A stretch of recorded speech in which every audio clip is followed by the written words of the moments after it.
Pretty straightforward. We're going to be posting this online. Okay. So I'll get started for our audience here and the audience online. First of all, I'll introduce myself. I'm Jack Braha. I'm a gastroenterologist. I'm in private practice as well as I work locally here for the Mount Sinai Health System at Mount Sinai, Brooklyn, running the gastroenterology division and their endoscopy unit part-time. And the other part of my time I spend in my office seeing consultations and doing procedures.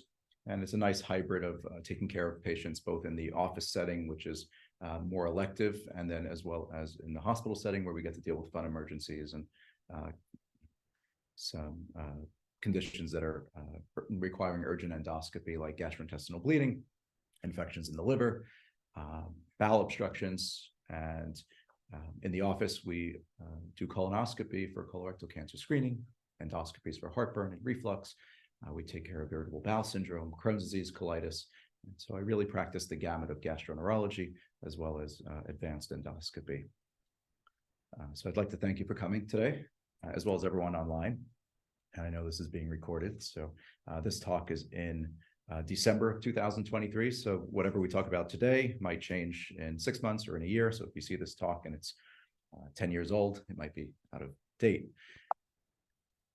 If I advance my slides here. I have some disclosures. None of them will affect or pertain to what we're going to talk about today regarding colorectal cancer screening. And so let's start off by talking about the colon and rectum. When we talk about colon and colorectal cancer, to the patient, it often seems like the same, but they are treated a bit differently. Cancer of the rectum is treated different than cancer of the colon, but they both are detected and screened for during a colonoscopy. The rectum is the area of your colon that's just above the anus, which is just above the toilet. This is the area where our stool collects, and we defecate through the anus and the rectum. Stool enters the colon at the ileum. You can see here on this slide, the ileum is the area of the small bowel.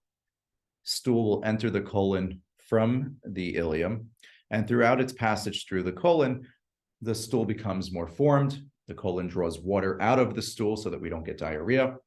And eventually, as we lead to the left colon here into the rectum, it's a formed stool, and then the stool exits. We go to the bathroom. Cancer can develop in any portion of the bowel that you see here of the colon. And we should talk first about what is the risk for developing colon cancer. Who is at risk? What are some of the risk factors? Well, if we just look at the general population, it affects both men and women pretty equally. It's an equal opportunity offender and is present in about 5% of the population. Some areas of our population, some ethnicities, different races have a higher risk or a lower risk, but in general, about 5% of the population gets colon cancer. There is a portion of our population which is seeing a higher rate and a fast growth of colon cancer, unfortunately, in young people. And those are the people born around 1990. As we look into this younger population, this is a real concern on the radar of cancer. Colon cancer, colorectal cancer is growing much faster, and they have twice the risk at a younger age than those who were born earlier back in the 1950s or 60s. It's not exactly clear why this is growing. It may be environmental effects, the types of foods that we're eating, the chemicals in our foods, and that is under real intense investigation. And it's one of the reasons, as you'll see in our slide, that the age for screening for colorectal cancer has decreased from 50 down to 45. And that's a change that occurred over the course of the pandemic, so it wasn't really well advertised. And patients are quite surprised when they come into the office, especially over the last year or so, where they say, hey, I turned 50, it's time for my colonoscopy, and they're quite surprised to learn that they should have shown up a little bit earlier. This is a little bit of data. It's a busy slide, and it kind of goes over the rates of colon cancer and colon cancer mortality. At the bottom, we see the red and the gray and the blue. These lines talk about colon cancer mortality, the risk of dying of colon cancer since the 1930s and 40s. And you can see that as time goes on, the risk of dying of colon cancer goes down. The first red line that you see there, anybody have an idea of what that red line might represent that I drew? No. That is when colonoscopy sort of came out. and became a procedure that we could do on patients. And shortly thereafter, in the 1970s, polypectomy, removing polyps, was invented. But the second red line is a more important line, and that's in the 1990s when colon cancer screening by colonoscopy started to become recommended. Societies came out and made recommendations to the primary care doctors and to the gastroenterologist and to the US population that, hey, it's time to get screened for this disease because we could prevent it. The area between these two lines, you still see a mortality decrease even before colonoscopy becomes widespread. And that area there is sort of where chemotherapy is directed at colon and rectal cancer came out. So colon cancer was being diagnosed more frequently, and it started to be treated a little bit differently with the development of some chemotherapies like 5-FU and leucovorin, some of the earliest treatments. After that more solid or thicker red line, when we started to bring in colonoscopy, you really start to see the mortality come down, but also the incidence of colon cancer come down. And the theory behind that is, and the research behind that more recently, is that this is due to more screening. We're doing colonoscopies on the general population. We're covering more and more people every decade. We're getting a higher percentage of the patients who are eligible for colonoscopy to come in and get it. And one of the great benefits of colonoscopy is our opportunity to detect polyps, which are precancerous lesions. And by removing those, we know that we could reduce the development of colon cancer. So that is part of the dramatic reduction of the decrease in the incidence of colon cancer is because of screening and getting out there and removing precancerous lesions. The data, though, is not great for everybody. While we are getting better, we're getting more people in to get colonoscopies, and we're seeing a lower risk of dying of colon cancer, a lower risk of getting colon cancer. On the top right of this busy slide shows patients that are young, between the age of 20 and 50. And that's where we're seeing a rise in colon cancer. If you look at patients in the bottom right, 65 years and over, it's decreasing. Those are the populations that we've been screening and doing colonoscopies on over the last 15 or 20 years, where we have been removing their polyps, preventing the development of colon cancer. But it's that population on the top right above them, they have not been getting colonoscopies simply because it wasn't recommended for them. And that's an area of intense research. That's an area that's frustrating all of us. You hear about celebrities being diagnosed, you hear about people in our community being diagnosed at very young ages, and it's troubling. And so that is why the age for colonoscopy screening has gone down to 45. What are some of the factors that can increase our risk of colon cancer? There's that background risk, that 5% or so of all of us that are going to get colon cancer at some point in our lives. 1 in 20, 1 in 23 people who are going to get it no matter what their background is. A family history of colon cancer, particularly that first-degree relative, having a brother or a sister, a mom or a dad who had colon cancer, takes that risk from, say, 5% and increases it probably over to 18, 19, 20% lifetime risk. So patients who have a first-degree relative are in a whole different boat. They need to be screened earlier, more intensely, at a more frequent interval, because they have a significant higher risk of developing colon cancer. And sometimes that is also associated with some syndromes that might have a higher risk of other cancers too, like kidney, bladder, ovarian cancers, amongst others.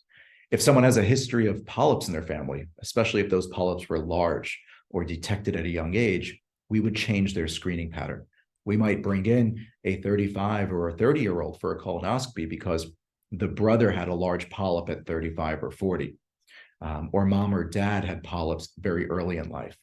And that's going to become more common because the ages that we've been screening who are now entering their 60s and 70s may have had that. And so we are seeing patients come in with a copy of mom or dad's colonoscopy from 10 years ago or 15 years ago. Hey, mom had a colonoscopy. It was 2 centimeters. It was a huge polyp. She was 45 years old. When should I get screened? And we're telling young children to come in earlier than that 45 marker. Cigarettes, cigarettes are a cause of all sorts of cancers. Obesity, weight, being overweight or obese increases the risk of multiple cancers. Gallbladder removal, there is some signal that patients who've had their gallbladder removed for unclear reasons have a higher risk of colon cancer. Although, I've had this conversation with numerous patients that should not prohibit somebody from getting their gallbladder removed. If somebody has a history of an infected gallbladder, an emergency where they end up in the ER with gallbladder stones that caused an infection, that gallbladder should come out. We, at least at this point in our research, should not avoid taking out the gallbladder because of a theoretical or some signal about the risk of colon cancer, because the risk of dying of a gallbladder infection or other complications of gallbladder stones is not worth avoiding that surgery because of this signal and maybe an increased risk in colon cancer. Physical inactivity, that kind of links up with the obesity, abdominal radiation. Patients who've had radiation for, say, gynecologic cancers have a higher risk. Radiation is a great treatment for cancers, but obviously the risk of radiation is that other areas might be affected and cells may change into cancer. Patients who've had a risk of pelvic gynecologic cancers at a young age, and those with ulcerative colitis and Crohn's disease of the colon also have a higher risk of developing colon cancer. And that could be also through a different pathway than just developing polyps. And so they're screened at a much earlier interval. And, the population, I see a lot more IBD, inflammatory bowel disease, meaning Crohn's and colitis in my practice lately. We see a growing risk or a growing incidence in our community here. And so patients who have that do have a higher risk of colon cancer and should be screened more intensely. African Americans, we used to screen at 45 to begin with. Now everyone is at 45. And there is some risk factors in the Ashkenazi European Jewish population, which may increase their risk as well, which with certain genetic mutations. So we talked about some of these risk factors. But even without those risk factors, there's a pretty high risk of colon cancer. 5% or so is a high risk of the population to get a certain cancer. So what can we do to prevent it? Well, being that this is the third most common cancer amongst men and women, a lot of research went into this over the last decades about how do we prevent it. And the data really has come out that getting a colonoscopy and removing polyps can reduce the risk of cancer in the population, depending on which study you look at 50 to 90%. And that's going out 5 to 10 years.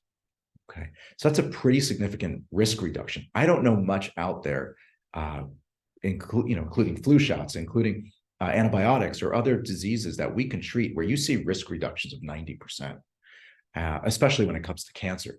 This is very unique.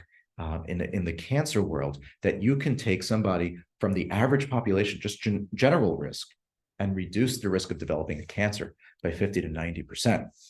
And this is a nice slide from the American College of Gastroenterology saying, hey, listen, what cancers can you prevent with screening? And colon, amongst the top cancers, is really the only one. Prostate cancer, you can run blood tests, they can do MRIs, they can do digital rectal exams. And they can wait to feel a nodule or see something or see a PSA rise. But that's when you're finding a cancer. So you're just hoping to find the cancer early. It doesn't actually prevent development. And the same thing with breast and even gynecologic cancer screening. So this slide really just goes over what we talked about, that we can detect polyps and prevent them from becoming cancer, not just detect early colon cancer by doing a screening colonoscopy. And that's really the driver of this talk tonight, is to talk about how important colonoscopy is, maybe as opposed to the other screening tests that are out there, which are acceptable and recommended by the American College of Gastroenterology, the AGA, the US Preventative Task Force, which really gives us our guidelines. There are tests out there that we can use to screen for colon cancer. Myself and most of the patients who see me are interested in preventing it. We don't want to tell you that, God forbid, you have cancer. We want to prevent it from starting in the first place. And the only thing that can do that is getting a colonoscopy. This is a picture of the colon. I showed you in the beginning of the talk. This is the rectal area here where I'm pointing the pointer here. This is the colon. And this is back here where the ileum drains from the small bowel into the colon, known as your large bowel. This here is the appendix. Colonoscopy works by taking a flexible camera. You can see this black tube here. It's about the size of my pinky. It's quite flexible, has a light at the end. Inside of it, there are some holes we call channels that we can use to put our devices through. And if we see a polyp, as I'll show you later on in the talk, if we see a polyp during the colonoscopy, we can remove it through this tiny little camera.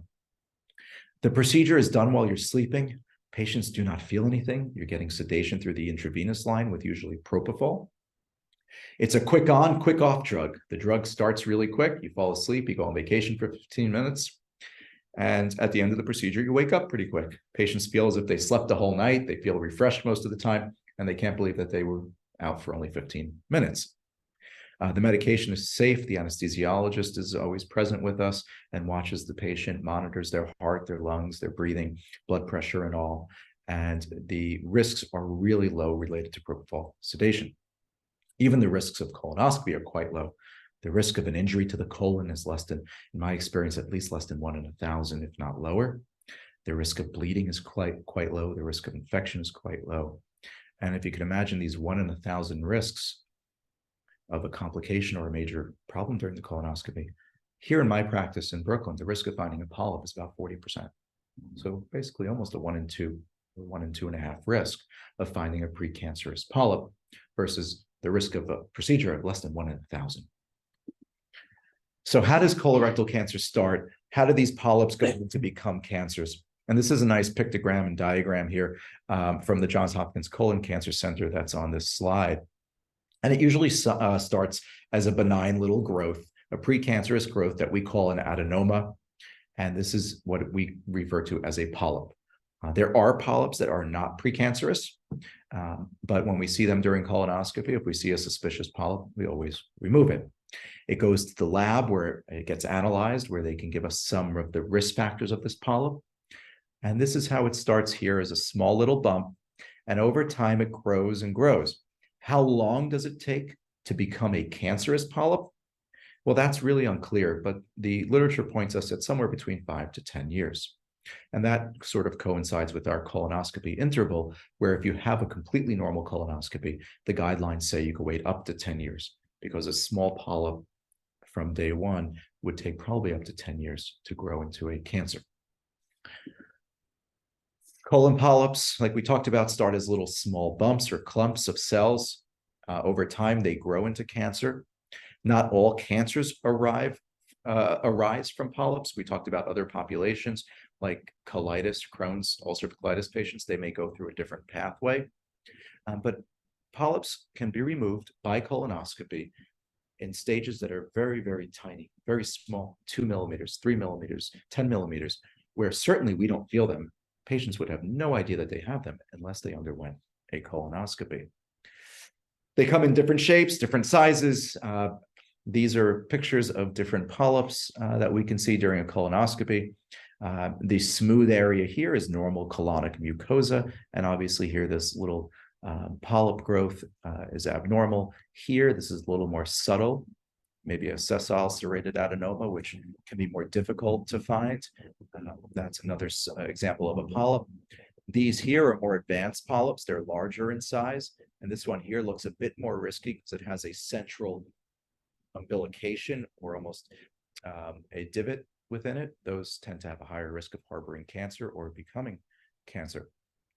Here's pictures of more polyps. On the bottom left here, you can see what it looks like after we burn one out. You see that blue area there? That is not what your colon normally looks like. We're not Smurfs on the inside. We don't have blue linings to our colon, but some of the fluids that we can inject under a polyp to lift it up off the wall, we use a dye called methylene blue, which helps us demarcate where the polyp is. So that blue area there will eventually dissipate. And you can see here, this is the polyp laying on the wall of the colon, and in the distance is where we burnt it off from. That's called a polypectomy. And this is the most enjoyable part of my job every day doing colonoscopies, is finding these and removing them, because it's an instant gratification that I'm helping somebody prevent cancer. This is a video I have from one of my previous talks. I'm not sure how the quality is going to show up here, but this is the importance of cleaning out your colon for a colonoscopy. This is a patient, as you saw, with a little bit of stool there, and I washed it off. And under here, you can see this mound of a polyp. You can see this growth popping out into the lumen here on the right side, okay? And this could have been missed because of that stool sitting on it. This is a different view of some polyps in the same patient. And here we are injecting some of that blue solution to lift this large polyp, which extends all the way forward. You can't even see the end of it beyond here. It was a multilobulated polyp. It was quite large. And you can see us injecting this blue solution to lift it up off the wall. I recall this patient because they had 3 large polyps all in a row going down one side of the colon. This patient had no symptoms whatsoever. This is a picture of us shaking the snare as we burn out this polyp in a piecemeal fashion, meaning we take it out in different sections. And you can see here as we grasp it with a snare and we burn it out very carefully to avoid causing a hole in the wall of the colon. And that's called a polypectomy or a piecemeal polypectomy, when we have a larger polyp that's sometimes extending over the course of multiple folds in the colon. This is certainly a high-risk polyp. This is large, it's multilobular. If this was a 50-year-old patient who came to my office, I would certainly warn them and their children to get screened maybe at an earlier age, maybe have their children come in at age 40. You'd make sure you want to get their brothers and sisters in. This is a high-risk lesion, okay? This is something where if this was left inside maybe for a couple more years, 2, 3, 4, 5 more years, this would progress to colon cancer, almost certainly. And this video goes on to show how we remove pieces of polyp. This is another polyp beyond there. And a procedure like this is not your typical colonoscopy. This won't take 10 or 15 minutes. This might last a half hour or so, where you remove this polyp. In my practice, I try to remove these all on the same day as the patient comes in. As long as there's no significant signs of a colon cancer, we want to remove polyps on the same day, not have to refer people out to other centers to have polyps removed. Okay, here we are with a different section of this polyp, of this colon, taking out another large lesion. You could see how it looks like cauliflower, lumps and bumps. And I'll skip forward a little bit to show you the end result after we remove. Here's that divot. You see the blue area here. There's a little bit of polyp tissue there that we're going to burn off to make sure that we haven't missed anything. I'll fast forward a little bit here. This is a device called argon plasma, where we're able to burn the edges around where we took the polyp out to ensure that we killed off any other cells that might be lingering behind that may regrow in the near future. When someone has high-risk polyps, we will screen them or surveil them at closer intervals. We'll bring them back sooner than the average patient who may not have any polyps or small polyps. And so this is a case of a polypectomy in a patient with multiple large polyps. Again, the most gratifying part of my day is finding these polyps. There's some clips that I put on it after to close up that divot to prevent it from bleeding. Another picture there showing those clips closing up the defect. The resolution seemed to be a bit degraded on this presentation here today. So what are the symptoms? Because the patients I showed you, the patient I showed you in that video and those pictures that I showed you in the slides before are from people who had 0 symptoms. They were all told by their doctor, go see a gastroenterologist. You're 45, you're 50, you're 60. You never had a colonoscopy. Please go get one. So what are the symptoms though? Well, as I said, most colon cancers, and certainly almost all polyps that I see, patients don't have any symptoms. Okay, there could be changes in bowel habits, there could be bleeding, but don't wait for symptoms. Most cases of colon cancer that we find where someone presents when they finally have symptoms are presenting at a later stage, beyond the stage of cure. Okay, beyond the stage where we can simply just cut it out.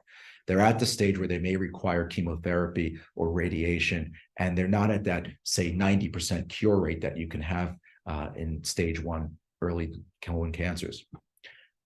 But if you're watching today, or anyone here today, if you're having symptoms like blood in the stool, changes in bowel habits, changes in the way that you go to the bathroom, pain when you're going to the bathroom, unexplained abdominal pain, you know, an ache and a cramp after eating a hamburger, okay. But if it's something that you can't explain, it's lingering, it's going on, if you have weight loss, and then certainly if the doctor ever tells you, hey, by the way, you know, your iron's low or your blood count is low, this is an alarm that should be taken seriously. At any age, we would like to see patients who have developed anemia, because anemia could be a sign of a colon cancer or a polyp that's bleeding. And it might not even be blood that you see. It may be little drops over time that are adding up. You know, as these colon cancers form, they shed little bits of blood. That's how some of the stool tests that are promoted to screen for colon cancer work, by detecting blood that we can't see, a sign or a surrogate of a cancer. So anemia should be taken seriously.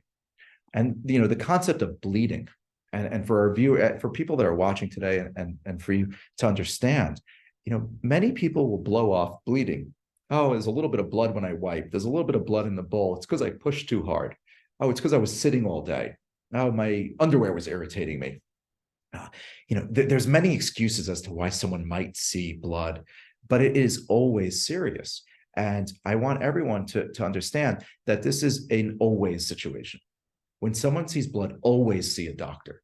And if that doctor doesn't send you to a gastroenterologist, make your own appointment, because blood needs to be taken seriously as a marker of cancer until proven otherwise. And, maybe decades ago, doctors, were not as aggressive about this. And maybe they were right, right? We know now we're seeing cancers in younger people more often. Maybe it wasn't the situation earlier. But a patient who sees blood when they wipe or in the bowl or on their stool should almost always get a colonoscopy. Okay. It's not something to Google. It's not something to sort of negotiate in our minds. It was just a hemorrhoid. It might have just been irritation. I pushed too hard. Yeah, maybe you're right. But there are numerous cases, unfortunately, in my career where patients have come to me and they were told, you just have a hemorrhoid by a doctor or by a nurse practitioner or by a physician assistant in an urgent care or by a nurse or by a pharmacist in the hemorrhoid aisle of the with Dwayne Reed or the Walgreens. Hey, I have some bleeding. What should I do? Oh, it's just a hemorrhoid. Get this cream. Oh, it just might be a fissure. Use this. And unfortunately, those patients go on to develop or are detected to have cancers. And they're so, angry and they're upset. How come I didn't get a colonoscopy earlier? My doctor told me this was only hemorrhoids. Google told me this is nothing to worry about because it was bright red. That means it's a hemorrhoid. No.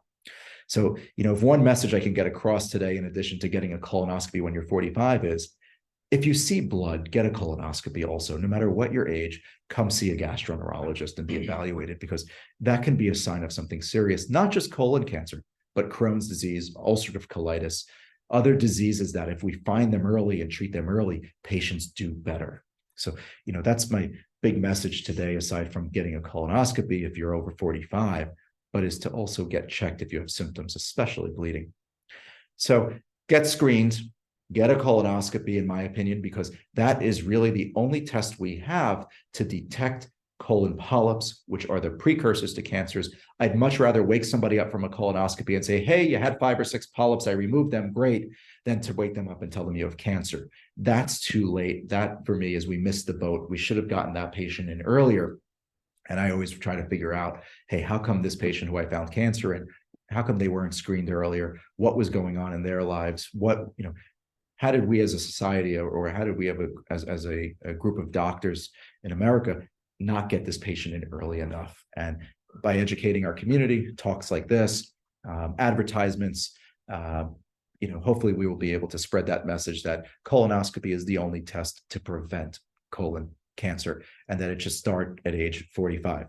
Can I ask something? What about Yeah, sure. the spiritual thing that they talk about? Well, you asked this question at the perfect timing, because that's my next slide. So because I heard about it. You're a great participant. You heard about it because it's not as good. Yes, you are correct. Is it as good as colonoscopy at detecting polyps? No, for large protruding raised polyps, like I showed you in some of those slides where you see them hanging off like they're dangling like a punching bag. Yeah, you know what? A virtual probably will pick those up if they're large, but they will not really pick up or don't do as good a job as those flat polyps, what we call sessile serrated adenomas, which are more common in the right colon. They may be associated with more aggressive pathway. So no, a CT colonography, to me and to the data that we see, is probably not as good as a colonoscopy. What about stool testing? We see so many advertisements for Cologuard. I mean, you can't go an hour on CNN or the major news networks. They focus on networks where people over the age 45 are watching. So you won't see it on Nickelodeon, and you won't see it, but you'll see it during daytime TV when soap operas are on, and maybe retirees are at home watching TV. They really focus well on those. The Cologuard is heavily advertised. That is a test that can detect some DNA in the stool that might be shed from colon cancers. It also detects blood in the stool. So it's 2 tests. When we get the result, they don't tell us which one came back positive. There is a simple test called a FIT, which is a test that also detects blood in the stool that we can't see. These are aimed at screening for cancer. They're not designed to detect polyps, and they're not as good as colonoscopy at detecting polyps at all. But And I just want to say one yeah, thing. The test itself is so, excuse the word, disgusting. That's why people stay away. from colonoscopy or playing with their stool. No, from a colonoscopy, because it's like, So and you have to empty your bladder and you stay up at night or whatever. let's So go that's into what that. people Yeah. Stay away. That's a great point. I was going to touch on that a little later, but while we have this slide up, well, as you could imagine, I spend the majority of my day talking about this with patients. I mean, that's just natural. I'm a gastroenterologist. I think it's a great topic. It's fun. It's exciting. And as long as we get away the embarrassment of talking about our poop and our bowel habits, a lot more people will reach out and get treated for whatever they're suffering from. So, why did I become a gastroenterologist? Did I think it was sexy to talk about poop all day, or to, it's not all of my job. I'm a hepatologist. I deal with liver disease, and we deal with hepatitis, and we cure hep C, and we deal with heartburn, and we deal with reflux, and we deal with anemia, and we deal with constipation, and we deal with diarrhea, and I get to deal with emergencies. So there's a lot more to this job, but I think it's one of the main reasons I went into gastroenterology, because I think it's a really great, I want to say, tool or ability to be able to prevent cancer. And there's very little in this doctor world of ours where someone could go train to be, have a magic wand that actually prevents cancer or reduces the risk of cancer 50 to 90%. There isn't anything like that out there. I grew up, my grandfather died of colon cancer, so maybe that had a little bit of an impact on me. My rabbi in Deal growing up, Rabbi Labaton, one of my teachers or rabbis, died of colon cancer. I've had friends, and family, it's hard to go in this world without knowing somebody with colon cancer. Unfortunately, a 5% rate means that if you have 20 friends, somebody's going to get it. So when I chose to go into gastroenterology, that was really my main driving factor was, hey, I can go into a field where I get to use my hand and my mind. It's sort of a little bit of surgical, a little bit of book and knowledge to apply. And I can go into a field that I can reduce the world's risk of getting colon cancer. And so when we talk about colonoscopy, we really want to get that message across to patients. Don't be embarrassed to talk about poop. Don't think it's disgusting to have to take a laxative the night before. I mean, how many of us have Googled online, how do I cleanse my bowels? And are looking for natural and alternative ways of cleansing. Well, getting ready for a colonoscopy is a research safe way of cleansing from these cheeks to the cheeks on the bottom. You're going to clean out, and in a safe, physician approved, scientifically, proven safe way, as opposed to who knows what people order online from Amazon, bowel cleanse, all these things on infomercials in the middle of the night that probably are unsafe. This is a real cleanse. It's not disgusting. The day before, for 24 hours, we just switch over to a liquid diet. So we don't eat any solid food for 24 hours before the procedure. And then in the evening and sometimes in the morning before, we drink a laxative. Sometimes we use a prep that comes from the pharmacy that you have to get a prescription for. Sometimes we use a cocktail of Gatorade with some laxatives. It doesn't taste as awful as your friends will tell you. It's not as bad, but it's not, exactly. It's not the greatest thing in the world. And thank God, if you do a colonoscopy and everything is normal, you don't have to do it again for about 10 years if you're average risk. This is the first year I ever had a colonoscopy. Yeah. I'm not 20 years old.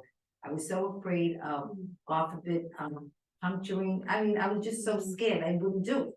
And then when I did do it, I went to Dr. Erba. I don't know if you know him, Yeah. Yes. So then when I did, he said, come back in 10 years. I go, good. Exactly. So it's nice to be able to do a test that you're okay for 10 years. The other test you have to do more frequently. I might find it a little more disgusting doing stool samples or collecting my poop in a bucket. Do colonoscopy and no, so colonoscopy, if you have a negative colonoscopy and you have no family history or higher risk factors, you could wait up to 10 years for your next one. If you're doing a stool test, it's every year. A Cologuard is every 3 years. And the colonography at least every 5 years. And for the colonography, you still have to drink a preparation. And they do have, that's the CAT scan that you can go for when patients decide, hey, I don't want to have a colonoscopy or I don't want a stool test. It's one of the approved options. We do very little of it. In my practice, it's almost only used, with my partners, and we have a large group of 8 doctors. It's almost only used unless the patient demands it, or if we have a patient where we can't get the camera through for one reason or another. I heard every 5 years is supposed to take it. A colonoscopy. Uh-huh. Yeah, so the research and the guidelines from our major societies are 10 years. There are some populations where every 5 years they might be indicated. Family history certainly is a population we'll be screening every 5 years. But the guidelines that we follow say you can wait up to 10 years. Yeah. So that is the apprehension of most patients, is that they don't want to deal with the preparation of a colonoscopy. I've had 4 or 5 colonoscopies myself. I've been through it, so I understand what it's like to have a colonoscopy. I don't think it's as bad as we make it out to be, but it is a challenge. It is a rough night. Really unknown. And when you're unknown, you don't know Yeah. what could happen, or Yeah, my patients ask me to film the next time I prep. We have a bunch of colonoscopies that we've done for patients online and in news articles and on TV, but we never filmed people doing the prep. I thought that was a great idea. One of my patients told me, "Hey doc, you film yourself doing it next time." So I'm not due yet, but I am. It is coming up, so maybe I'll do that to show people how it's not such a horrible experience. If the doctor says in 10 years come back, but then if let's say you have other issues, where do you go then? Do you go? Right. So patients always say, well, is it 10 years no matter what? No, that's 10 years if all else remains equal. If you find out that, God forbid, a family member developed a colon cancer or a genetic problem that increases the risk in you, then come back and see us. If someone develops bleeding or they develop some colon infection or some other issues with their belly, we want to see them back to, reevaluate and determine, hey, are you still somebody that should wait 10 years? Or are you somebody that now should be screened or surveilled or undergo a diagnostic colonoscopy sooner? One example is very common. If someone develops diverticulitis. So diverticulosis are little pockets that people develop in their colon. It's quite common. We see it quite frequently as people get older, maybe even 40% of our patients who undergo colonoscopy. Most patients will never know they have these little pockets. And sometimes they can get infected. You get abdominal pain. And they run to the ER. They get Jack's doing a thing for SBH. It shows that diverticulitis or there's inflammation. And they come to see us. They take antibiotics. They feel well. 6 to 8 weeks later, we'll do a colonoscopy to make sure there's nothing wrong. Even if they had a colonoscopy 2 years ago, 3 years ago, and they were told, "Hey, you don't need one for 10 years." No. That's different. Something has changed. So it doesn't mean that it's written in stone that the patient has to wait 10 years for another colonoscopy. If someone develops any bleeding or any alarm features, yes, let's do it earlier. We talked a bit about age. 45 is the age. Another topic that I wanted to go over quickly, and it's mentioned in this slide, is that they recommended 45 to say 75, 76.